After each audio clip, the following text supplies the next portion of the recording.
ইফতারিতে এরকম একটা রিফ্রেশ ড্রিঙ্কসই পারে বরকে মুগ্ধ করতে। তাই তো আজকে স্পেশালি আমি আমার বরের জন্য এই ড্রিঙ্কসটা বানিয়েছিলাম। তো রেসিপিটা আপনাদের সাথে শেয়ার করছি। আসসালামু আলাইকুম, আমি জিবা চলে এসেছি নতুন একটি ব্লগ ভিডিও নিয়ে। আমি কিছু বাদাম পানিতে ভিজতে দিয়ে দিব 10 মিনিটের জন্য।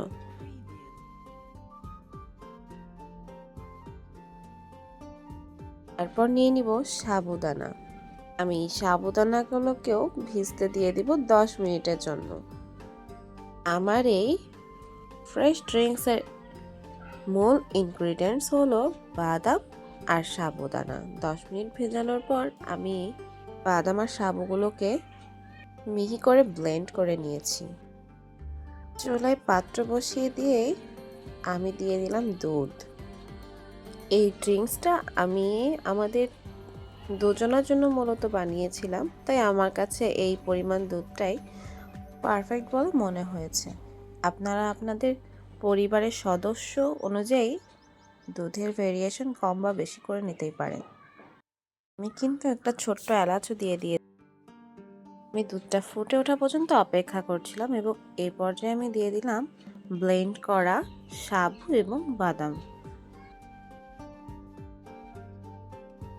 রিফ্রেশ ড্রিঙ্কসটাতে স্বাদ আরও বাড়াতে আপনারা চাইলে গুঁড়ো দুধ বা কনডেন্স মিল্ক ইউজ করতেই পারেন,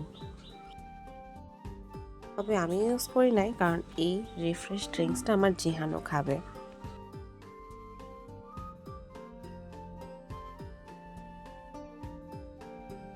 একটু একটু পরপর উপর নিচ করে নাড়াচাড়া করে দিতে হবে, কারণ বাদাম বা সাবু কোনোটাই যেন পোড়া না লেগে যায়।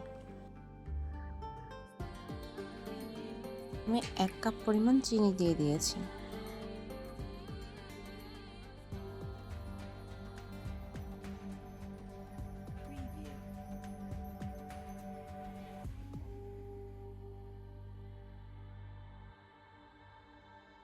পর আরও কিছুক্ষণ নাড়াচাড়া করব।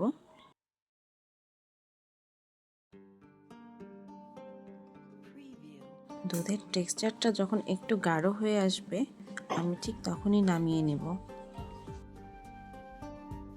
আমি রিফ্রেশ ড্রিঙ্কসটাকে ঠান্ডা করতে দিয়ে চলে এসেছি অল্প কিছু বাদামকে টুকরো করে কেটে নিতে।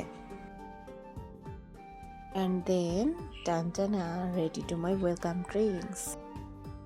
এটাকে চুলা থেকে যখন নামাচ্ছিলাম এটার স্মেলটা এত সুন্দর ছিল, জাস্ট অতুলনীয়। আর ঠান্ডা করার পর যখন আমি গ্লাসে ঢালছি এটার স্যাটিসফ্যাকশন এবং স্মেলটা আরও মিষ্টি মিষ্টি একটা স্মেল ছিল। এটা ঢালার সময় আমার স্যাটিসফ্যাকশনটা অদ্ভুত রকমের একটা কাজ করছিল, ভালো লাগা। এরপর এই তো দিয়ে দিলাম আমি একটু কুচি, মানে এগুলো হচ্ছে গার্নিশের জন্য, এগুলো অপশনাল, দিলেও চলে, বাট দিলে লুকসটা আপনারা নিজেরাই দেখুন কতটা লোভনীয় হয়ে যায়। And then this is my final look refreshment drinks. আজ আপনাদের ভাইয়া অফিসে ইফতারি করেছিল, তাই তো তার ক্লান্তনেসটা কাটাতে আমি এরকম একটা রিফ্রেশ ড্রিঙ্কস ওর জন্য বানিয়ে নিয়েছিলাম। অ্যান্ড দেন রিভিউ আপনারাই দেখে নিন। এরকম একটা রিফ্রেশ ড্রিঙ্কসের রেসিপি আমি আমার সকল বিবাহিত আপুদের জন্য দিয়ে দিলাম, যাতে তারাও তাদের বরকে এভাবে রিফ্রেশ করতে পারে। ভিডিওটি ভালো লাগলে পাশে থাকবেন। আল্লাহ হাফেজ।